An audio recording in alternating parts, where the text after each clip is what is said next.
All right, guys, welcome back into another episode of To The Show Baseball Podcast presented by Beyond the Monster. I am your host, Andrew Parker, and today's episode, I have Joey Gartrell of the Boston Red Sox organization.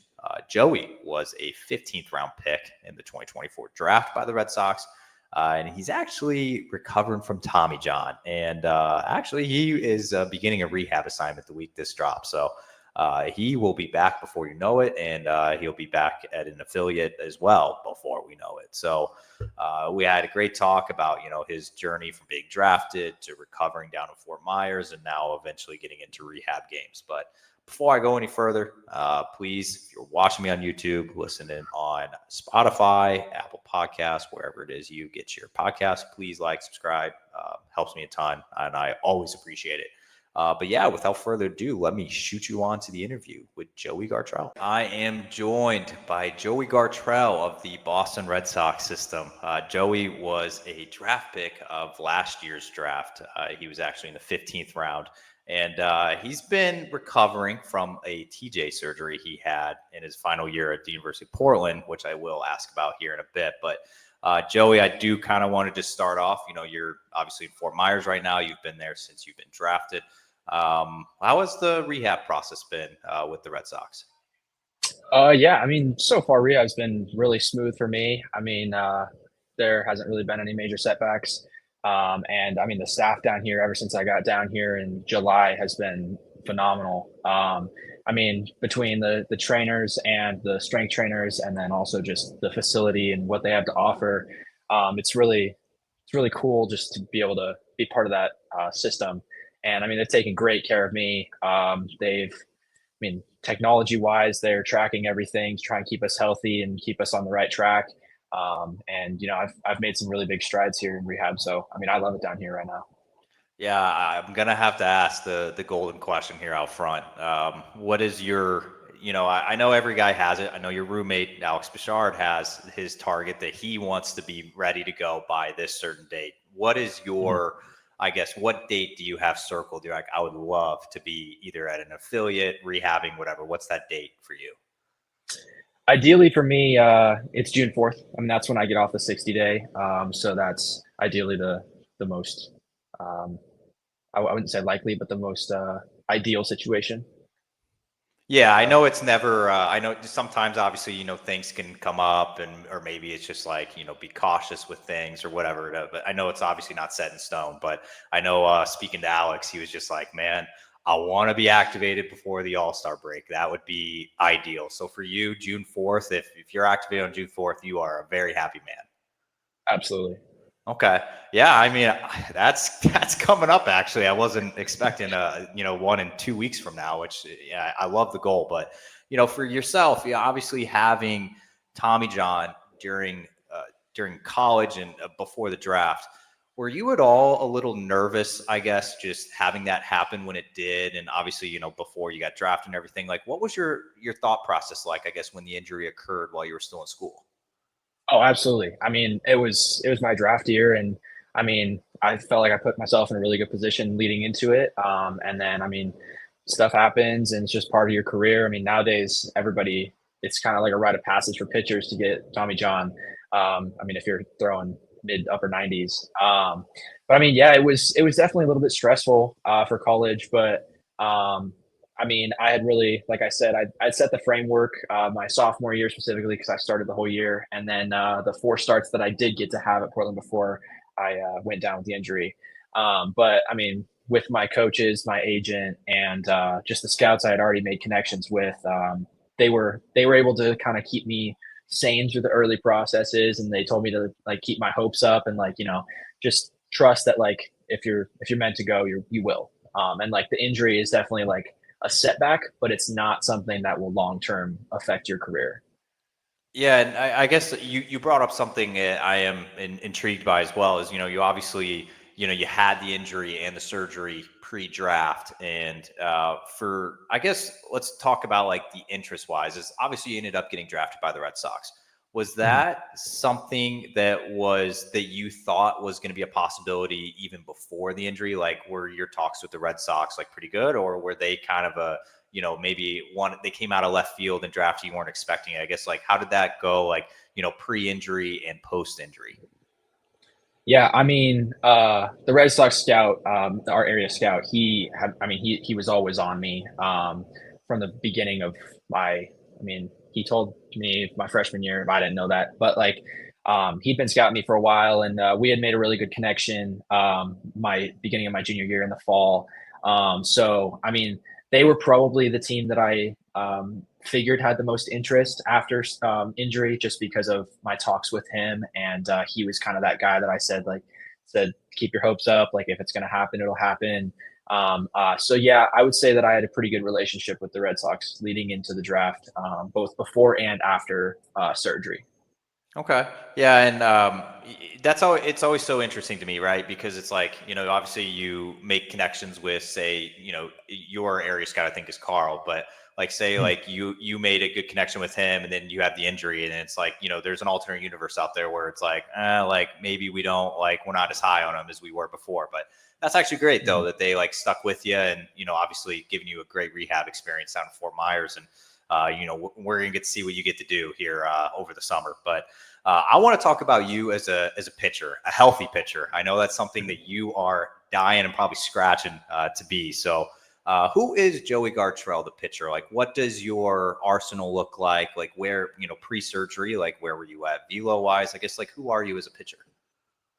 Yeah, so going into college, I was primarily a catcher in high school, so I was kind of still figuring out pitching when I got into college. But since my freshman year, I've kind of changed my entire arsenal. Now it's sitting with a four-seam fastball, a sinker, and then I have a sweeper, a gyro cutter that they added when I got here, and then a splitter. But a lot of my pitches came beginning of my junior fall. The splitter and the sweeper were kind of new, but in college, my strength was always throwing strikes. The velo kind of came late sophomore year. Like I had seen flashes of it, but it wasn't really until middle of sophomore year that I really found it. But I mean, in college, I was like, I guess for the four starts that I had pre-injury, velo is probably 92 to 94, top of 95, maybe 96. Beginning of my junior fall, I was up to 97 in bullpens, and then just kind of stayed around 95, 96 top. And after that, but yeah, I see myself in college and still now just a primary strike thrower, and I trust my arsenal. And I mean, now it's just kind of working on making my stuff nastier to get more swing and miss. But I really kind of leaned on that, getting ground ball outs and getting weak contact in college. Obviously, it's no secret that it's, I don't know if it's a myth, if it's been proven, I have no idea, but obviously they talk about, the post TJ bump on velo. Where do you, I know you're not there yet. I know you're not trying to probably hit, anything high yet, but where are you hoping to be on the radar gun once you're completely healthy? Yeah, so completely healthy. Ideally, I'm sitting 95, top in 98 would be ideal. And I've seen flashes of it here in rehab, and I'm pretty excited to see where it comes out, because I know that for a lot of TJ guys, it's not really till 16 months that you get to see that full velo come back. But I'm also just excited to see, because I had a whole year to just kind of work on weightlifting, mobility, more body function stuff that I didn't necessarily have the time for before. So I'm excited to see where I come out of this. Yeah, and that leads me to my next question here is, obviously during your time at Portland, you saw some time out of the bullpen your first year, and then you ended up turning into a starter for your last year and four starts that you had your last year. But has the team kind of set any plans for you? Like, are you at that point yet where it's like, okay, like we want to see you come out of the bullpen, and then we'll see how it goes, and then move to the rotation? Or like, have you had any talks like that on, like, I guess what your usage is going to look like? Honestly, no. I mean, I'm asking every day as much as I know, because I should be starting my rehab assignment here next week with the FCL. Yeah, I mean, they haven't told us whether or not, because me and a couple of the TJ guys are kind of in the same spot, like Bush and Song, but they're keeping us at 2 to 3 innings, 45 pitches, pitch count roughly. But until we get to an affiliate, I don't think that that's going to be something that they tell us, unfortunately. Well, you're on the brink of a rehab outing, like you just said there in the FCL. What are you most excited about returning back to pitching in a competitive game for the first time in over a year? What is probably a couple things that you're ready to do? Well, I mean, I'm excited for the adrenaline boost because I mean, every part of rehab, there's that little bit of adrenaline. First time you get off a mound, first time you go to live hitters, like first time you get into a game, like that adrenaline is just something that I haven't really got to feel for 14 months now. And so I'm just really excited to kind of get that rush and see if I get a little velo bump out of it, or just see if my stuff moves differently because of that adrenaline. And then I'm also just excited to like have a defense behind me and actually see like what happens when balls are put in play. Because I mean, right now in live BP and stuff, balls get put in play every once in a while, and you don't know if it's going to be caught, ground ball, out, base hit. Like it's kind of hard to tell that stuff. So I'm just excited to kind of get back into the game atmosphere and kind of have to grind through the tougher moments, like getting base runners on, or kind of stuff I haven't had to deal with yet. There's this aspect of Tommy John surgery that I think a lot of fans might not truly realize. Once you guys do have the surgery and you're pretty much just not seen for the next year and a half, whenever it is. And something that I think is an underrated aspect that probably should shield some more light on is the mental aspect of you not physically being able to do what you are being paid to do and what you got drafted to do and things like that. Like, the normal people like myself and everybody else probably listening to this is, you just think about it, you're working your day job and you have an injury that you physically can't do that job. Like there's nothing like it other than in baseball and professional sports. So for yourself, how have you handled like the mental side of it, as in like, I want to be out there so bad.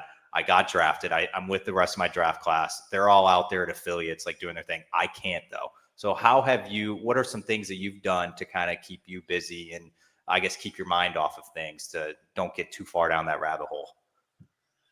Yeah, I mean, all the TJ guys go through it of like kind of the monotonous feeling of like you don't feel like you're getting anywhere, even though you are. And I think that the biggest thing was in the baseball aspect, just working on the mobility of your body and just learning the functions of what you need to work on that doesn't have to do with throwing a baseball, because that's the stuff that can help you kind of get to that next level faster. And I learned that when I got here, just from the trainers and the strength coaches, and just kind of they put me through a whole body screening to help me find my weaknesses and what I could work on. And so I did that for 3 months before I even started throwing when I got down here. But then when it comes to outside of that, just the mental state, I mean, really just I found other competitive things to do that didn't have to do with throwing or my arm or my body really. Like I started golfing after I could, like after I was thrown out to 90 feet. But before that, I would do the left-handed bowling. I do the mini golf, or we play poker. Like just anything that I could get just a little bit of competitive atmosphere out of to kind of keep my mind sane, I guess. Because I mean, all of us guys here, like we like to compete, and if we can't do that, then like it's just kind of tough. But yeah, so I just found other competitive things that I could take my mind off things. Yeah, you kind of led me to my next question here. It's, I always ask guys, because obviously around minor league baseball, you always have an off day on Mondays, or, whenever you're in the off season and you're kind of shut down a little bit from baseball. Like, what do you like to do for fun? I guess let's just say when you're fully healthy, like it doesn't have to be the offhanded bowling or anything like that. But let's say you do get into an affiliate and you got that Monday off day. What are you going to do with your time? Definitely golf. Absolutely. Like Okay. everybody's gonna say that. All pitchers, Yeah. like, yeah, exactly. But I mean, in the end, like it's something that you can go out with a group of guys. I mean, you get foursomes or eightsomes, and I mean, you can make it fun by putting money on stuff, or you could just, like you're out there for 4 or 5 hours. Like it kills time, and like you get the sun, like you're out in nature, like just kind of it's fun, it's competitive, it's kind of covers everything that you need to cover when you have extra time on your hands. Yeah, I don't. It's very, very, very rare to have a pitcher. You talk to a pitcher, any clubhouse, anywhere around minor league baseball that is not golfing on the off Mhm. day. It's incredibly rare. And Mhm. well, are you like a video game guy, or do you not have a console? I am. I kind of only really play sports games, so like NCAA football or MLB The Show, the occasional 2K. Not really a big basketball fan, but but yeah, I play sports games a Okay. lot. Do you have a real 99 yet? No, because I applied like 2 weeks late for it, and so I'm like in the backlog of like the other hundreds of players that wanted them too, and so like I'm just kind of waiting for it, but it's coming. It's supposed to be Okay, that's ideally. gonna be sick when that comes. But Yeah. in regard, I do want to show some love. Obviously, I know we talked a little bit off air about this, but I wasn't as familiar with the University of Portland. You brought up the NCAA football, so I wanted to show some love to Portland here. You brought up Mhm. Portland, and I admitted that I didn't really have any idea what Portland, I guess even what their baseball program was about until I had Sam Sewer on the show. So for you and being at Portland and obviously being drafted, and you also had another guy get drafted, and I don't know if you had any others, but how was playing for Portland? And I guess can you talk a little bit about the program and I guess where they're at these days? Yeah, I mean, the last 3 or 4 years have been some of the best years in program history for Portland.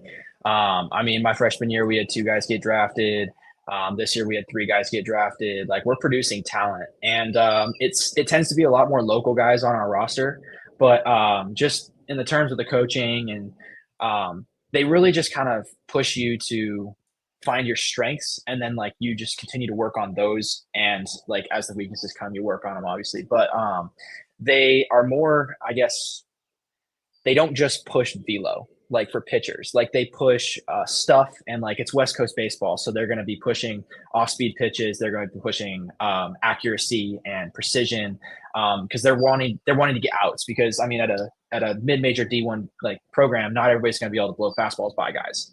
And so like they teach you that when you first get into the program, and that way for the guys that do make that velo jump later in their career, they already have that baseline for the other stuff that they can use, and then that's how guys get drafted, and that's how they go compete in pro ball. Like it's kind of what they've done their whole life. So Yeah, I'm going to be honest with you. I think I could be very wrong. Please correct me on this, but Portland has made the NCAA basketball tournament before, correct? yes. Okay. I think, Yes, they have. If it was men's, it was probably 20 years ago, maybe around somewhere in there. Women's has yeah. made it more recently. Our women's basketball team has been doing really well the last couple years. So Oh man, yeah. It's probably been 20 years. I just looked at your date of your year you were born. It's 2003, man. That's tough. But so yeah, I was 20 years ago. I was 10, so it's not like I was like super old, but I think I do remember that. But yeah, but about Portland baseball, man, they're getting on the map. Obviously, getting guys drafted every year. I mean, I'm a Mizzou guy, and we don't even have guys getting drafted every year. So mhm. kudos to Portland for doing what they're doing right now. I got 2 questions left for you before I let you slide here. You have a roommate that's in this illustrious club right now that I don't know if you're familiar with this, but this podcast is the unofficial podcast of Zaxby's. And I have to ask, how many times have you ate that with having Alex Bouchard as your roommate? Yeah, so this is probably gonna be kind of surprising. But I've only had it once. Oh, yikes. Okay. Yeah, and there's nothing against it. I mean, I'm not really a big fast food guy. Okay, that's fair. But when I had it, I mean, it was great. The first time I had it was when I came down here to Florida because I mean, we don't have that in on the West Coast. Yeah. But yeah, unfortunately, it's only been one time so far. I will go back definitely, Okay. but Boosh yeah. is in the club. He's in the Zaxby's club. He just texted me the other day that he got it for dinner. I know Conrad Kaysen is getting it all the Oh, yeah. time. When I was down in Fort Myers, he got it probably 6 of the 7 days I was there. So that was incredible.